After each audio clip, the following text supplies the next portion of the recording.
Welcome back sa Life Unscripted. Kung napanood ninyo ang part 1 ng vlog namin, nakita nyo kung paano nagsimula ang trip natin papuntang Baguio at ang mga unang pinasyalan at na-experience natin sa Baguio City. Pero hindi pa doon nagtatapos ang vlog natin. Sa part 2, mas marami tayong madidiscover mula sa mas magagandang views, local spots, at mga kwento tungkol sa lugar na to. So kung ready na kayo, samahan niyo ulit kami as we continue our journey here in Atok Benguet. This is Life Unscripted. Let's get into it.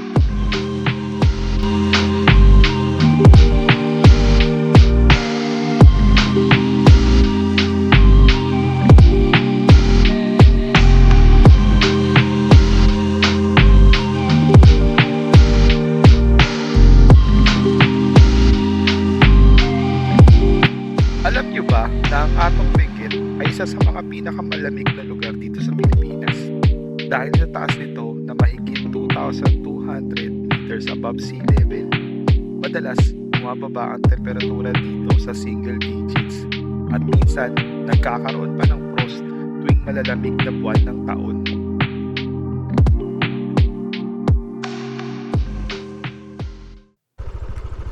Alright, let's go. Let's go to Atok.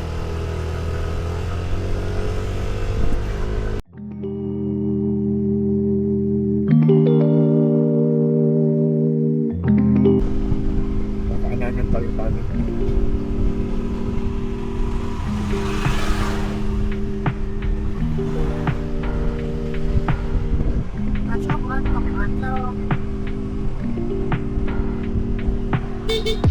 Lagyan mo ako.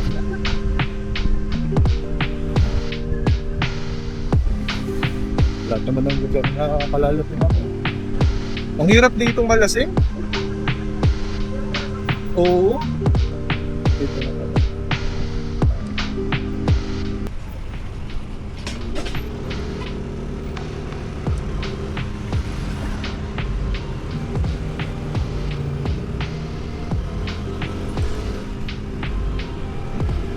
How to be yung boss.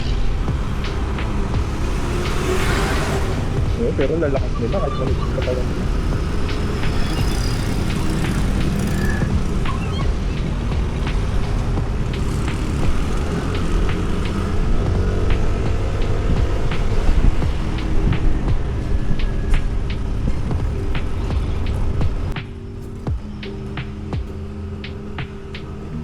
Sana hindi masyado nakakapagod na para makapaggala pa tayo mamaya.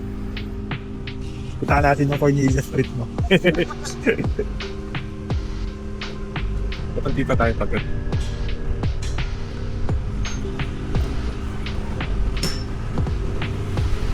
Pala yung sinusun yan mamaya. Yan. Pigian nila.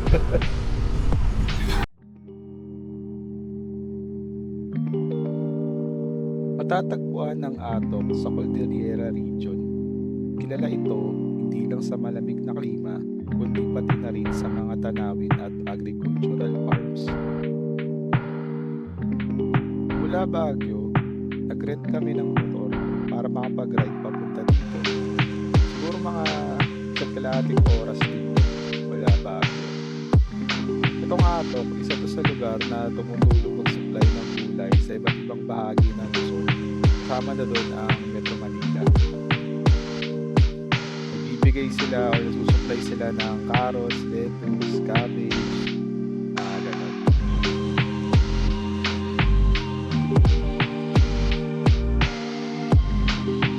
Isa sa mga pinakasikat na destination dito ay ang Northern Blossom Flower Park, kung saan makikita ang napakagandang bundok at mga seasonal flowers na para kabang nasa ibang bansa.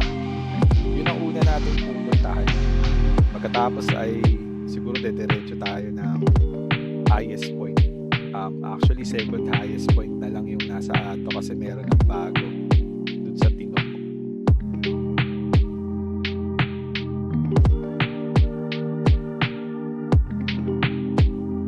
Bibisita rin tayo sa Mount Olis. Madalas ko itong makita sa mga ibang vloggers. Mukhang maganda yung lugar kaya pupuntahan din natin ito.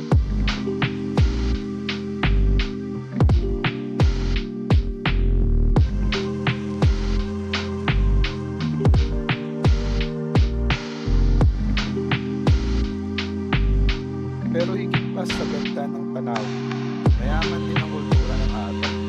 Karamihan sa mga residente rito ay mula sa kapatid Balon na naninirahan sa Cordillera at patuloy na pinapangalagaan ang kanilang tradisyon at paraan ng pamumuhay.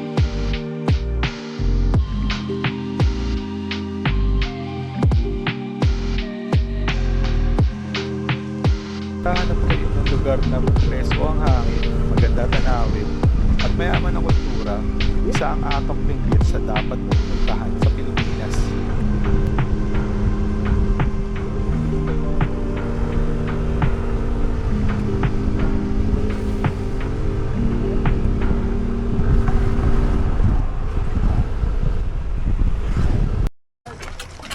Mami, magkano yung entrance? 250 each. 250 each. Okay.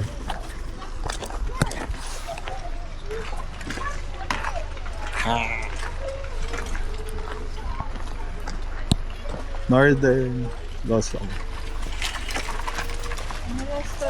Northern Restaurant.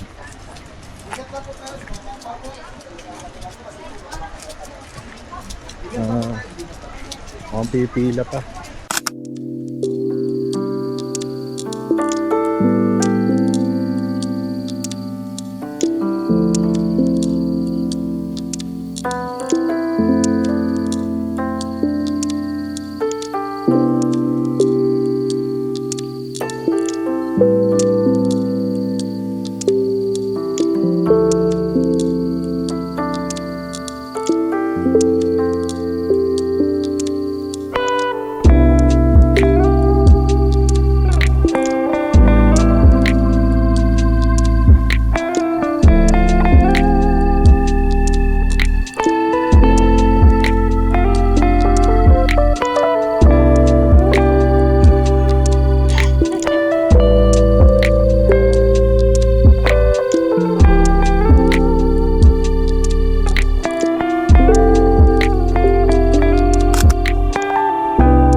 Let's go to the highest point.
Ito na pala eh.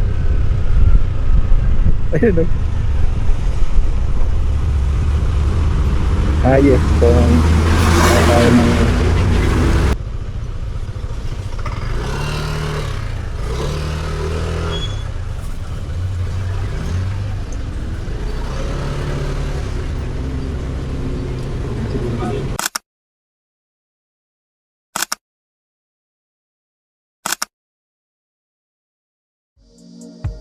mga pupunta dito sa highest point sa Ato, tulad namin, huwag kayong pumunta paakyat tulad itong ginagawa namin. Mas madali kung babalik kayo papuntang Northern Luzon. Pero kung gusto nyo makita yung magandang tanawin na makikita nyo dito sa video to, eh pwede nyo gawin tong low cut na ginawa namin.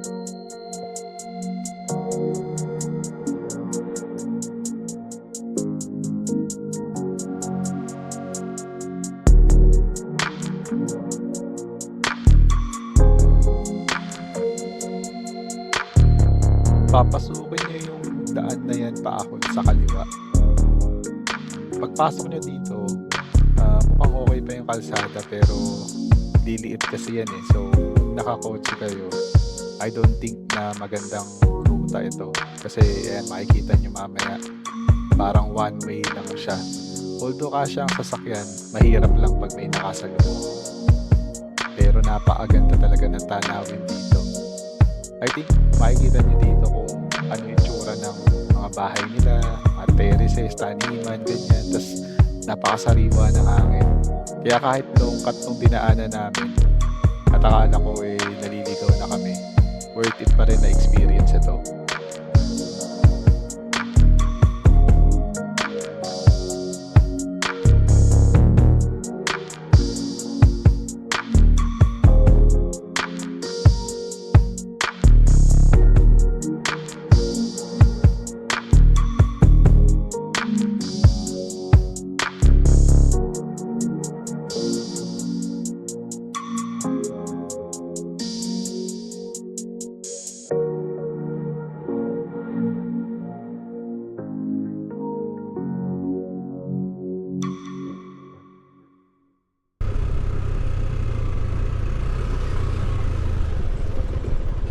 Ang ganda. Sumaminta. Ganda oh. Wow. Nasa ulap na tayo.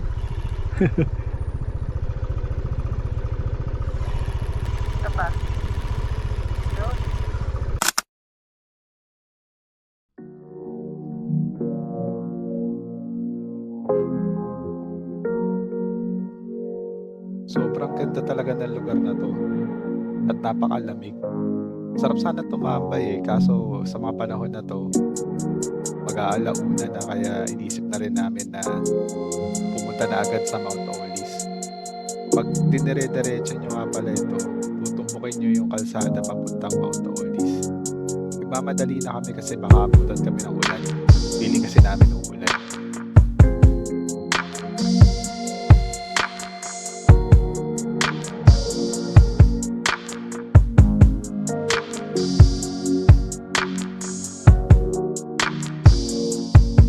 Dahil maraming turista nagpupunta sa Mount Olis, makikita nyo dito yung pila. Maikli pa yan. Umaabot pa sa bandang baba yung pila ng mga sasakyan. Kinokontrol kasi nila yung dami ng tao sa taas. Kaya pag nakita nyo to, eh, mag-isip-isip na kayo kung tutuloy kayo or hindi. Pero yun, pila lang kayo. May mga mag-a-assist naman sa inyo.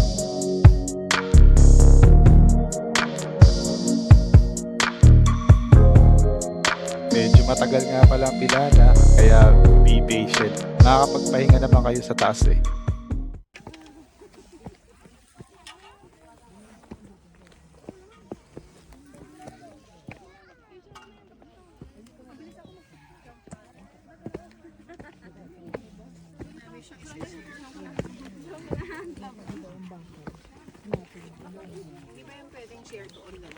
Ang parang share to. Paano may Bluetooth? Kaya mo ba? Nakita mo yun doon? Grabe.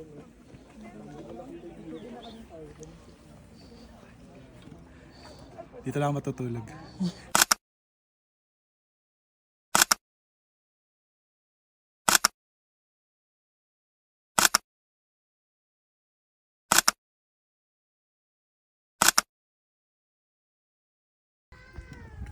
Si George pala siya, at si Dino.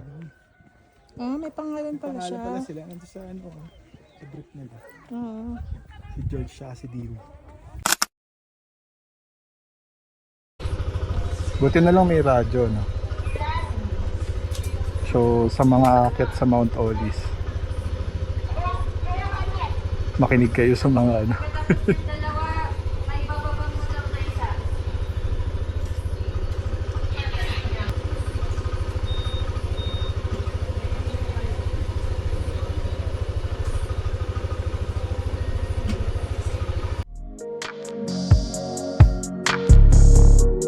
Natagalan kami mag-antay doon pababa kasi marami pang paakyat eh.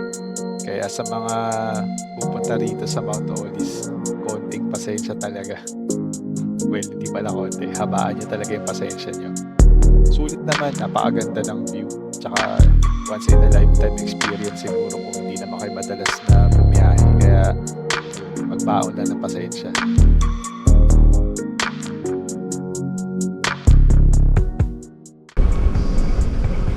Na-check na natin ang atok, mami. Sagada naman eh. Puntahin natin ang Northern Provinces. Ganda, no? Nakakapagod pero sulit. Sulit yung pagod. Alam mo yun yung kaysa magstay ka sa Baguio. Parang gulo-gulo doon, dami-daming tao. Ito ka na.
Kumakapal na ang hamog at nagsisimula ng umambon.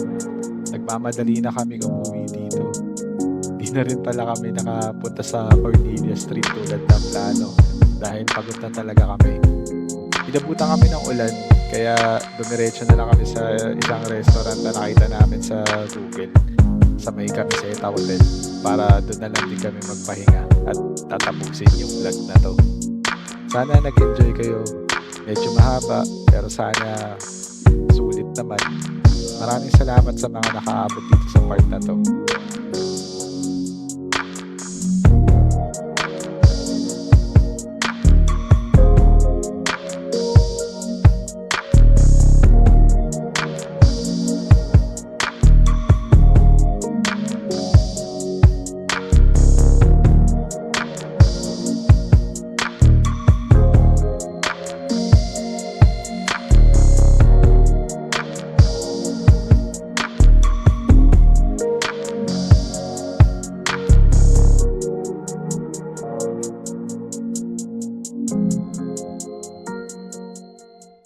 Ano masasabi mo sa lakad natin?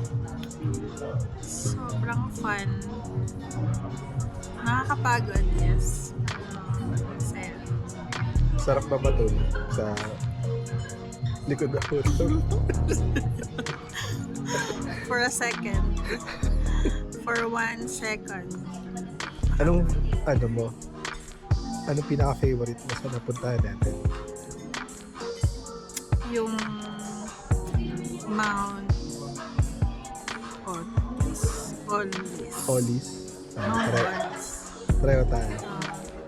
Pero masarap yung coffee and bread sa North Blossom. Sobrang crowded lang, ba? Sobrang crowded. Yung enjoy yung view. Saka Yeah. yung ganda ng flowers. Mount Olis, okay na, sulit. So yun, Pero feeling ko mas okay siya kung hindi ganun ka-crowded. Siguro dapat kinontrol nila. No? Parang sa Olis to. So yun, Pero sayang, hindi natin na-picturean yung yung yung bread and yung... pagod na kasi tayo. Oo, pero ang sarap nun. Oo. Gusto ko nga bumalik pa. Humingi. Yeah. And the ride was the best part of it. Ayun. Alright, yun lang.